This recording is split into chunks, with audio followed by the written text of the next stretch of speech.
Hello everyone, this is Donna, and this is Endgame Chapter 14. The title of this chapter is The Decay of Years, the Fading Glory of the Crown. Prince Charles, the Prince of Wales at the time, in 1994, in an ITV interview said, "Something as curious as the monarchy won't survive unless you take account of people's attitudes. After all, if people don't want it, they won't have it." Now, in May 3rd, 1951, there was an opening of the Festival of Britain. Now, the Festival of Britain, as Omid explains on page 341 of Endgame, Chapter 14, was a nationwide exhibition that emerged from two great storms that altered the texture of British life. That was World War II and the winding down of the British Empire. Two particular events signaled its crumbling into the ocean of history: India's independence in 1947 and the London Declaration of 1949. Now, the latter established the Commonwealth of Nations, which at the time was really just Britain's last-ditch effort to maintain ties and mutual interests for its former colonial strongholds and outposts. Now, the Festival of Britain highlighted the country's achievements in arts, sciences, and industries as a means to celebrate the nation's victories beyond the arenas of war. He says this on 342 of Endgame. Now, as we all know, England is facing a crisis today. In Endgame, in Chapter 14, Omid is telling you about the steps about linking the past to the present, that the royal family are always linking the past to its presence so that they can stay relevant. He talks about in her Christmas 1953 broadcast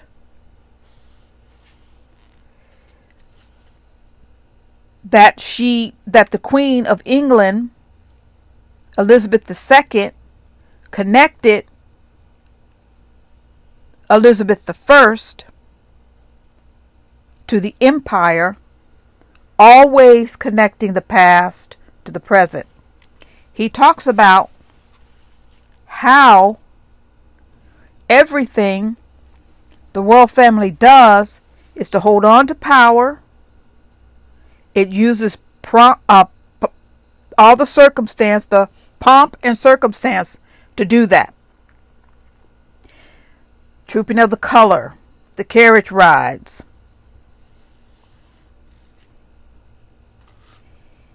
He talks about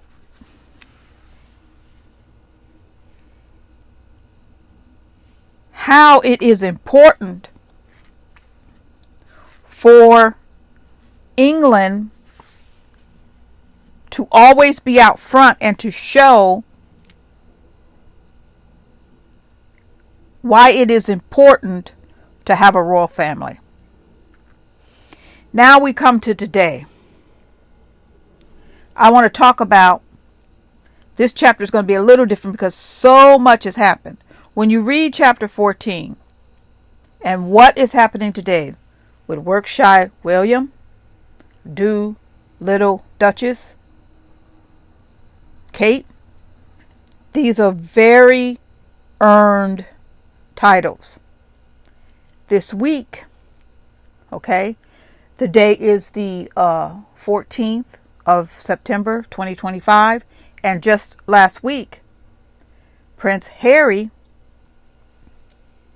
comes to England. He does all the things that the royal family is supposed to do and more. He has taken the royal family into the modern age in a way that it doesn't seem to be able to do. Now, there was a big do about how much money Prince Harry gave. He gave $1 million, almost $2 million to charity, okay? As far as I know. I know it was $1 million, then they talked about the $500,000. On the other hand, his brother, Prince William, as you can see in these pictures right here, no one comes up to see him. This picture right here, no one came to see him. His clothes, his cape was wrinkled. And as everyone will know, there was just another event, which I don't have pictures of him and Kate going to the Natural Museum. There were children outside. It started raining. Kate and William didn't share their umbrella. Kate had on this horrible wig. William looked like he just crawled out of bed. He just doesn't care. And this is not the monarchy that people want. There's Prince Harry. Dapper. He spent hours with people on his royal tour, return to England. Everyone in the press, everyone was talking about it. You know, they talked about the secret meeting. This was before Prince Harry came back. He had another meeting with his father. Okay, everyone's waiting for Prince Harry to be called back. Here we are, 2025, Trooping of the Color. Nobody really showed up. Everybody had their yellow placards. Well, a lot of people saying, "Not my king," because Charles has cancer and William has dropped out. And people are talking about Harry would be a better king. This is how the royal family should behave. And you know, it is. Harry is telling people how the royal family should behave. William has taken so many holidays. And there was just another event that William didn't even show up at. Was it the Commonwealth or the Remembrance? I'm sorry, I can't remember. And William is just letting the side down. And then on top of that, he's jealous of Prince Harry. The whole chapter of 14 is about the monarchy surviving and what the monarchy does to survive. And what the monarchy does, it is always connecting the past to the present. Okay? Omid says on page 352 of Endgame that most people see the royal family, as a harmless institution that makes Britain unique and one that doesn't present any glaring, definitive reasons to get rid of. That's changing. And he goes on to say down below, he says, what he wasn't counting on, though, was an increasing number of Republicans at home who want to abolish the monarchy altogether sooner rather than later. He's talking about King Charles. And we saw that at Trooping of the Color. But whose fault is that? The monarchy now. Charles downgraded it. He talks about how important his coronation was and how the Prime Minister wanted a really big deal, but Charles didn't want to. I agree with Charles. It should have been smaller. You need to read Chapter 14 of Endgame. It is so full of things. And the thing about Chapter 14, even though this book was written years ago, everything that continues to happen. Okay? Here's Queen Elizabeth. I know a lot of people didn't like her, and some people did. I know she wasn't perfect, but boy, did she keep the monarchy going.